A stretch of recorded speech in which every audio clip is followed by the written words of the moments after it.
di luar baju-baju emang gini juga ya ternyata ya? Enggak juga. Oh enggak ya? Enggak, dia Oh, enggak. banget, serius. Kalau udah pakai baju Iya. Otomatis. kalau saya pakai daster pun Udah langsung jadi kerasukan. oneng.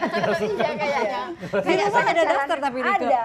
Saya di langsung rumah, jadi ya, oneng. kalau saya di rumah pakai daster, mungkin itulah yang mengakibatkan rumah tangga kami. Sampai saya pakai daster di rumah, terus saya jadi oneng. Nggak kuat juga punya istri oneng. Jadi bercandaan. Apa pada ketawa sih kayak ngerti aja? Emang udah berkeluarga apa? Oke, 5 tahun bareng-bareng ya, Iya. luar Ya. biasa. Beradu akting sama orang-orang ini, apa yang didapat sama Rike? Ya, saya menemukan kawan-kawan yang tulus gitu, dan apa dalam berkesenian itu ternyata memang butuh empati supaya kita bisa masuk ke peran itu, dan itu juga yang kemudian menjadi pegangan saya ketika masuk dunia politik gitu. Jadi saya butuh kawan-kawan seperti mereka yang tidak pernah meninggalkan kita dalam kondisi apapun. Oke, ketika pakai daster jadi oneng gitu ya. Lepas daster langsung onengnya hilang atau sempat ke bawah-bawah? Pernah nggak ke bawah-bawah sampai Itu makanya dunia saya nyata? dulu ambil kuliah S2 tuh saya ngerjain tesis kalau lagi break ya, Poindun ya.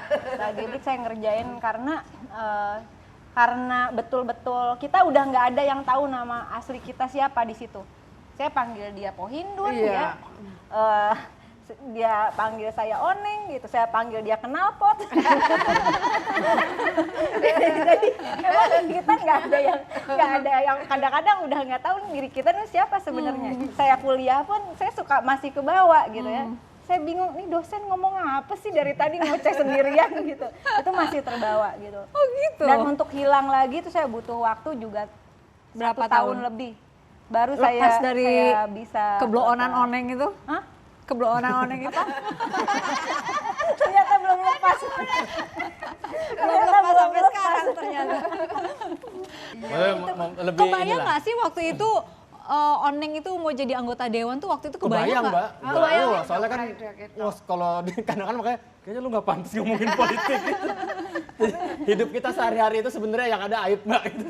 Kita selalu celah-celahan gitu kan, maksudnya udah nggak ada normatif lah di kita gitu. Jadi pada saat Rike masih kuliah kan, jadi kalau ngerjain tugas itu ya di ruang kita gitu, di ruang produksi itu ada satu komputer yang sebenarnya kebutuhannya buat buat kita produksi komputer itu.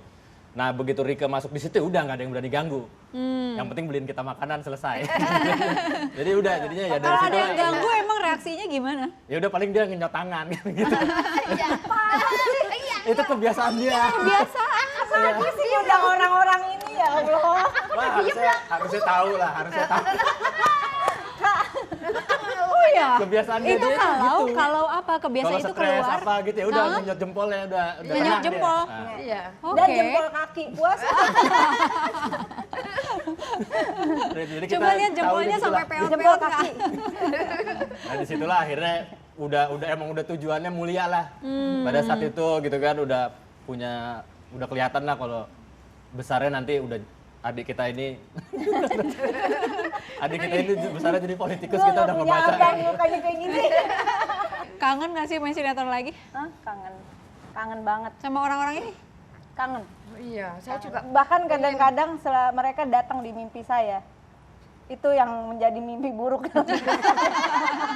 Ya ampun, gue udah nggak jadi oneng, kenapa mimpinya masih orang-orang ini aja gitu. Oke, Poindun makasih sudah hadir. Mas Eka juga terima kasih. Saya sudah? Masih belum. Aduh. Masih Ada apa lagi ada nih? beberapa Makasih segmen ya. lagi untuk Rike Diah Pitaloka. Saat lagi kami kembali.